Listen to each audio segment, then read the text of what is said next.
Okay, so we're ready to play our first game with the ChessNoteR. So essentially, to get started, you just simply choose your chess piece that you want to move. So my first move is going to be e4. So I'm going to just press on my pawn, and then I'm going to move it to e4. So essentially, the way the system works is you just basically press on the piece that you want, and then you press where you want it to go, and it'll let you know where you went. It'll also keep it highlighted to let you know that whose move it is. So essentially, at this point, we know it's Black's move.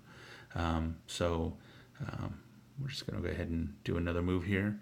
So as we made that move, now it's e4 and e5. So to show off that clock that we were talking about, I could hit the clock and maybe, we just started the game and still early. Maybe we have like an hour and 20 minutes left on the clock.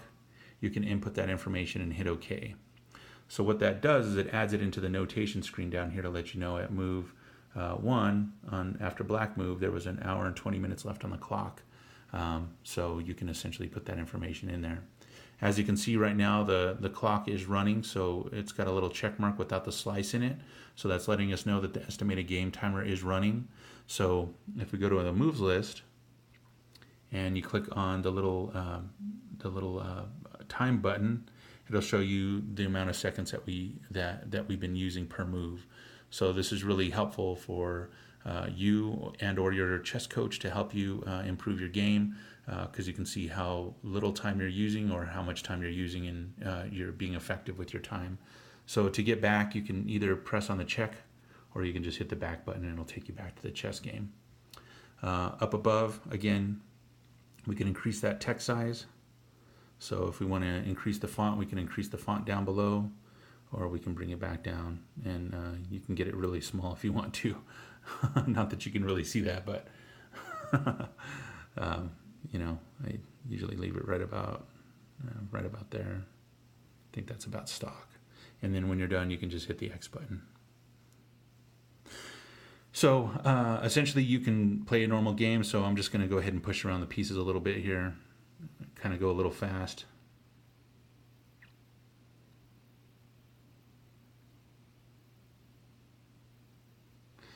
And so when you want a castle, you would just normally do like a normal castle. So you would just move your king and choose, and then it would castle for you.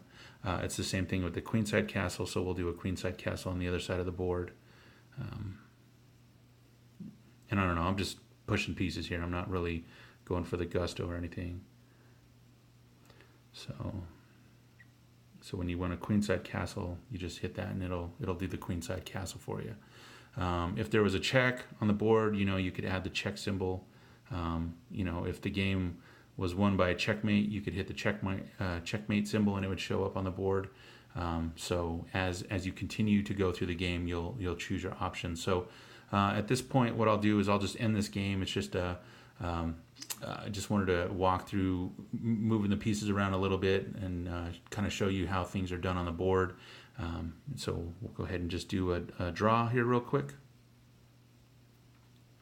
So once the draw symbol comes up and you've completed the game, you should step back here real quick. So I chose a draw. So the system again is going to pop up with that, and it's going to let you know you chose a draw. Are you sure you want to end the game? So it's letting you know before you end the game if you actually chose the right option. So you can go ahead and hit OK. So at this point, it's going to ask you for a signature. It's going to say Joey, which is me. Please sign and approve. So it's always going to have you, the owner of the device, sign first. So I'm going to go ahead and just sign it real quick. And then I'm going to approve it. And then it's going to ask for Jim's signature. So at this point, we can hand the device to Jim. Jim grabs it. He signs and approves it.